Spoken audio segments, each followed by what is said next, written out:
एक नाजुक सवाल है लेकिन फिर भी मैं पूछना चाहूँगा।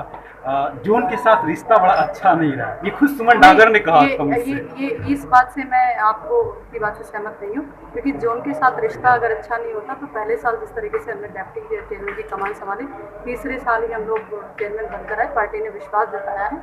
तो मेरे जोन ने मुझे बहुत ज़्यादा प्यार दिया है, बहुत सारी चीज़ें करी हैं, जो चीज़ें जिस भी तरीके से रही, हो सकता है उन परिस्थितियों के चलते वो चीज़ें ठीक थी, लेकिन अभी मुझे ऐसा लगता है कि जोन के साथ मेरा रिश्ता बहुत गहरा था, बहुत अच्छा था, बहुत प्यार भरा था।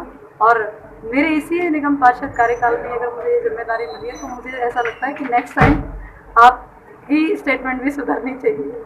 नजफगढ़ जोन को एक नया चेयरमैन मिल गया, यानी नजफगढ़ जोन के नए चेयरमैन की नियुक्ति हो गई। ज्ञात है कि नजफगढ़ जोन में 25 पार्षद आते हैं, जिस 25 पार्षद में भारतीय जनता पार्टी के पार्षदों का आंकड़ा बहुत अधिक है। ऐसे में नजफगढ़ जोन से सुमन डागर को चेयरमैन बनाया गया है और आज उन्होंने पदभार संभाला। ज्ञात है कि नजफगढ़ विधानसभा के अंतर्गत आने वाले ईसापुर वार्ड की निगम पार्षद हैं सुमन लता डागर। वैसे अब वो सुमन डागर लिखती हैं। सुमन डागर राजनीति के क्षेत्र में नया नाम नहीं है। सुमन डागर छात्र जीवन से ही राजनीति करती आ रही हैं। इसके बाद उन्होंने सक्रिय तौर पर भारतीय जनता पार्टी से जुड़ करके राजनीति जीवन की शुरुआत की। शुरुआती दौर में सुमन डागर को शायद बेहतरीन सफलताएं न मिल रही हों, लेकिन केंद्रीय नेताओं की नज़र में सुमन डागर जरूर थी और उसका फायदा अब सुमन डागर को बखूबी मिला। पहली बार नगर निगम में भारतीय जनता पार्टी से चुनाव लड़ी और चुनाव लड़ने के बाद उन्होंने जीत भी दर्ज किया। नजफगढ़ जोन से उनका पुराना नाता रहा है। नजफगढ़ जोन में वो डिप्टी चेयरमैन भी रह चुकी हैं। सुमन डागर को बधाई देने के लिए तमाम पार्षद नजफगढ़ जोन पहुंचे। उन्होंने सुमन डागर को गुलदस्ता देकर के बधाई दिया। साथ ही साथ पार्षदों ने अपने चेयरमैन से कुछ उम्मीदें भी लगाई। इस मौके पर दक्षिणी दिल्ली नगर निगम की पूर्व नेता सदन और पूर्व मेयर कमलजीत सहरावत भी पहुंची। उन्होंने भी सुमन डागर को बधाई देते हुए कहा, जोन का यह साल सर्वश्रेष्ठ सालों में से एक होगा। आज नजफगढ़ जोन में जोन चेयरमैन के रूप में सुमलता डागर जी और डिप्टी के रूप में हमारी बहन सुषमा गुजारा जी का यहाँ पर निर्वाचन होने के बाद विधिवत कार्यक्रम हुआ है। और मुझे लगता है महिला शक्ति मिलकर जब काम करेगी, ऑफिसर्स का भी कोऑर्डिनेशन पूरा रहेगा और हम विपरीत स्थिति में, क्योंकि कोरोना काल चल रहा है, समस्याएं बहुत हैं, लेकिन फिर भी मुझे लगता है कि बहुत अच्छा काम नजफगढ़ जोन में होगा और हम एक कदम और आगे बढ़ेंगे। सबसे पहले तो आज हमारी नवनिर्वाचित जो चेयरमैन है जोन की सुमन डागर जी, सबसे पहले तो मैं अपने आपके माध्यम से उनको बधाई देना चाहती हूँ, बहुत सारी शुभकामनाएं देती हूँ और मैं भगवान से प्रार्थना करती हूँ कि जैसे हमारा जोन नजफगढ़ जोन 3 साल से अच्छा कार्य कर रहा है, तो मैं भगवान से प्रार्थना करती हूँ कि हमारी अभी जो नवनिर्वाचित चेयरमैन है वो भी नजफगढ़ जोन को नई ऊंचाइयों की तरफ लेकर के जाए। दिल्ली ब्रेकिंग की टीम ने सुमन डागर से मुलाकात की और बातचीत करके जानना चाहा कि किस तरह से इस साल को बेहतरीन सालों में परिवर्तित किया जाएगा, यानी नगर निगम के नजफगढ़ जोन में कौन कौन से नए कार्यों की शुरुआत होगी। सुनिए क्या कर रही हैं नजफगढ़ जोन की चेयरमैन सुमन डागर। आज बताएं इस पूरे आयोजन के बारे में और कितनी बड़ी रिस्पॉन्सिबिलिटी मिली, आज कितनी बड़ी जिम्मेवारी।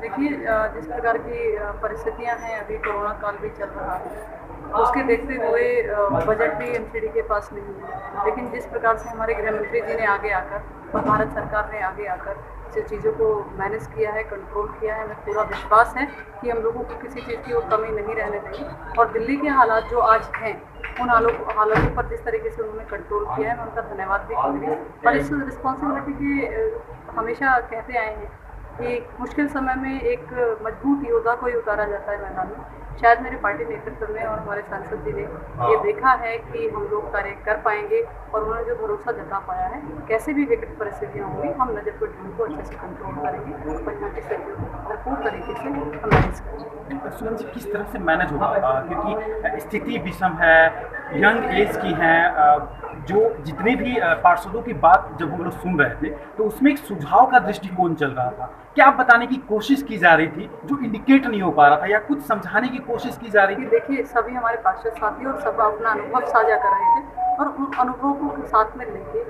उन अनुभवों की मदद से ही सीमित और संयमित तरीके से हम लोग काम कर पाएँ, सभी मिलकर काम कर पाएँ। क्योंकि जब परिवार में संकट होता है, और ये सिर्फ एमसीडी परिवार में संकट नहीं है, एमसीडी बिल्कुल फ्रंट पे आकर काम कर रही है कोरोना संकट को लेकर। इसको देखते हुए सारा परिवार एकजुट होकर, कोई भी इस तरीके का ये नहीं करना चाहता कि बजट की भी हमारे पास कमी है, कोरोना प्रूफ भी संकट है, तो सारे पार्षद इसी तरीके का अपना सुझाव रख रहे थे। और हम सभी मिलकर एक जोन बनता है और सभी से मिलकर एक चेयरमैन की कुर्सी बनती है, तो सबका सुझाव लाजमी भी था और उनका आशीर्वाद भी, भाव भी। नहीं, अभी आपने कहा कि मुश्किल भरा दौर है, तो क्या बजट को लेके है या कोरोना को लेके? बिल्कुल, आप देख सकते हैं कि बजट की कमी पहले से एमसीडी के पास रही है, और जिस तरीके से आमदनी अठन्नी और खर्चा रुपया भी रहा, उसके ऊपर से कोरोना जैसी महामारी में हमारा बजट एकदम से, हमारी चीज़ें एकदम से डबल हो गई। जैसे सैनिटाइजर का छिड़काव हो, पीपी किट खरीदना हो, सैनिटाइजर का बांटना हो, साबुन का बांटना हो, ग्लव्स को बांटना हो, मास्क का बांटना हो, तो कहीं ना कहीं चीज़ें एकदम से हमारी बढ़ी हैं।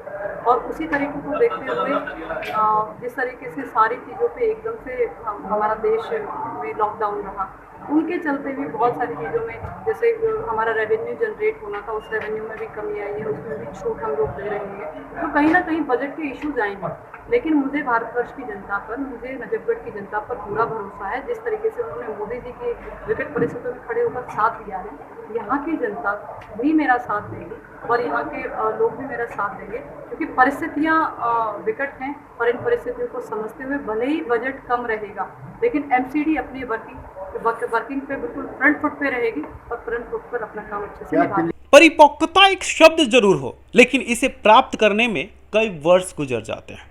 इसे हासिल करने में एक लंबा सफर तय करना पड़ता है। सुमन डागर का राजनीतिक जीवन छोटा नहीं है। सुमन डागर के राजनीतिक परिचय में भी तमाम उपलब्धियां हैं, लेकिन किसी पद पर आसीन होकर के उस पद की गरिमा को तथाकथित बनाते हुए बेहतरीन कार्यों का कारवां बनाए रखना आसान नहीं होता। सुमन डागर के लिए एक चुनौती भरा सफर जरूर है। देखना गौरतलब होगा कि नजफगढ़ जोन की नवनियुक्त चेयरमैन किस तरह से इन कर्तव्यों के राह पर अपनी अडिगता बनाए हुए सफलता प्राप्त करती हैं। दिल्ली ब्रेकिंग के लिए अनुज मिश्रा की रिपोर्ट।